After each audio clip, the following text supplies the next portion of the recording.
জ্ঞান, নলেজ, কবিতা। জীবনের সীমারেখা কি মাপা যায়?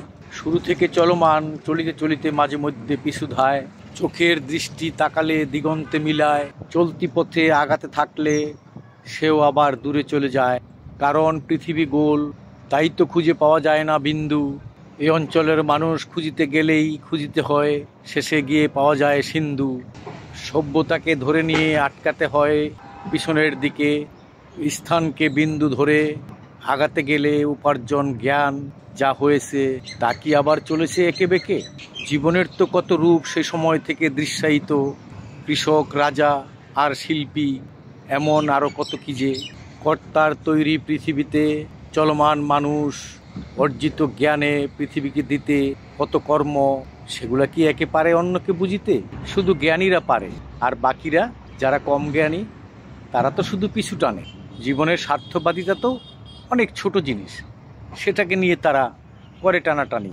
আর জ্ঞানীরা অনেক গভীর অনুধাবন থেকে তারা নিতে পারে না এ সমস্ত মানি। জীবন তো সীমিত, এই সীমিত সময়ের মধ্যে এখানে এসে জীব ও জ্বরের যে রং, সেটাকে অনুধাবন করে সেখান থেকে জ্ঞান নিয়ে কর্তার কাছ থেকে যেটুকু পাওয়া গেল এই পৃথিবী, সেটাকে আবার উন্নত করিবার তরে যেতে হয় নৌকা বেয়ে।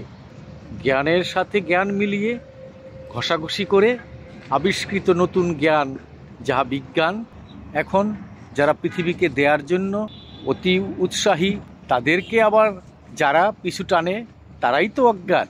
যত যা উন্নত হয়েছে, যা দিয়ে এখন আমরা চলি, পৃথিবীর মানদণ্ড যেখানে দাঁড়িয়েছে, সেখান থেকে যারা সুনাম নেয়ার জন্য ভাগ বসায়, আসল জ্ঞানীকে ঠেলে দিয়ে নকল জ্ঞানী ধরে নিতে চায় তার সুনাম, তারাই আবার আসল জ্ঞানীকে ধরে বেঁধে আটকিয়ে বেঁধে রেখে কষায়।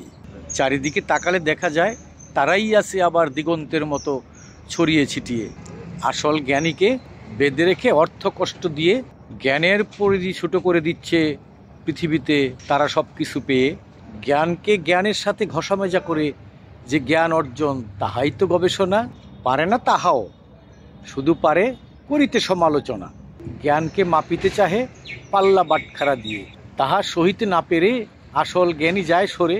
জীবনকে লম্বা করিতে গোপনে সে জ্ঞানের চর্চা করে। সে জ্ঞান যখন প্রকাশ পায়, তখন দেখা যায় জ্ঞানীর ঝোলা গেছে ভরে। জীবনকে মাপার জন্য পরবর্তী প্রজন্ম চিন্তা আর অনুধাবনে নিয়ে নেয় আসলকে। জীবনকে মাপে বড় জায়গায় উচ্চে উঠানোর জন্য যা কিছু করিয়াছে এতদিন সকলে মিলে, সেখানে মলিন হয়ে যায় অজ্ঞানী। বৃথা চেষ্টা নিয়ে অজ্ঞানীকে